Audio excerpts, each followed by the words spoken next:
Ayan mga idol, ang aking diskarte ng pagluluto ng ating lechon kawali. Talaga namang super crunchy at higit sa lahat crispy mga idol. So ganyan lang kasimple ang ating lechon kawali, lalong lalo na ngayon paparating na holiday season ngayong Kapaskuhan mga idol at New Year. Siyempre pwede natin gawing panghanda sa ating hapagkainan. Ayan ang diskarte ko sa lechon kawali mga idol. Ayan, at welcome back ulit sa ating munting channel. Ito nga palang kusinero ng barangay. Ayan mga lods, napakasarap, napakalutong ng ating lechon kawali version ng kusinero ng barangay. Ayan. So ayan, meron tayong 1.2 na pork belly. So 1.2 kilos mga idol. Ayan, so hinati lang natin para hindi masyadong mahaba.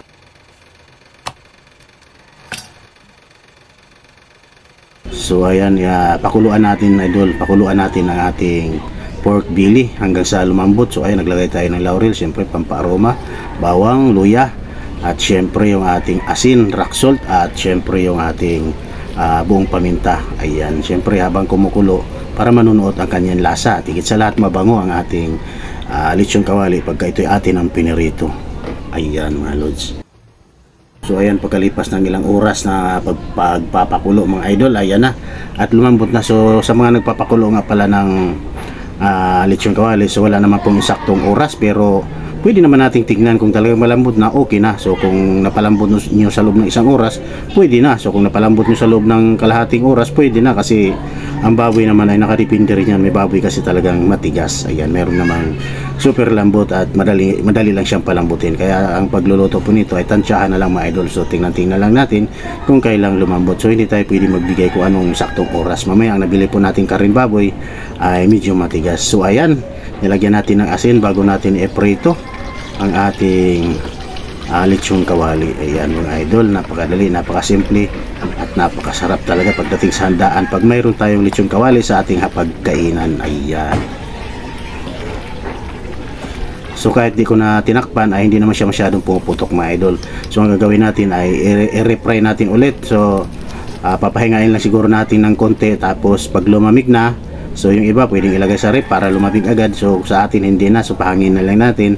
At pag lumamig na, ayan, at iprito na lang natin ulit mga idol. So siguro papahingain natin ng kahit at least siguro mga isang oras ang ating lechon kawali. So half cook, ayan na.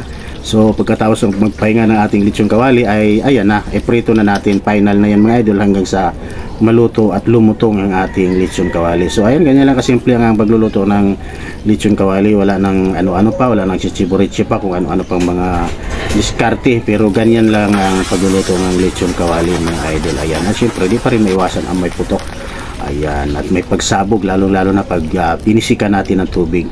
So pwede naman tayong maglagay ng konting tubig, wisikan natin ng tubig para totoo naman yan na talagang pampalutong din pagka winisikan natin ng tubig ang ating pritong lechon kawali na nasa nakalubog sa ating mantika. Ayan mga idol, at lutong-luto ng ating lechon kawali na talaga namang sulit. So ayan, meron tayong side dish, pipino. Ayan, napakasarap pag may pipino ang ating lechon kawali. Syempre maliban na sa side dish ay panlaban pa sa high blood ang ating pipino mga idol. So ayan, ganyan kasimple. Kita mo naman talagang juicy pa siya, hindi siya tuyong-tuyo.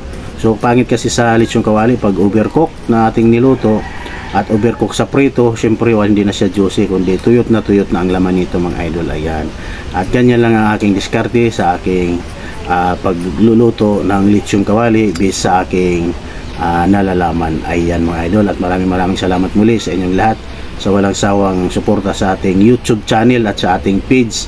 Ayan, napakarami na nating viewers at higit sa lahat marami na tayong followers mga idol. Maraming salamat sa aking mga followers dyan, at mag-ingat po tayo palagi saan man tayo naroon. Ayan mga idol, salamat.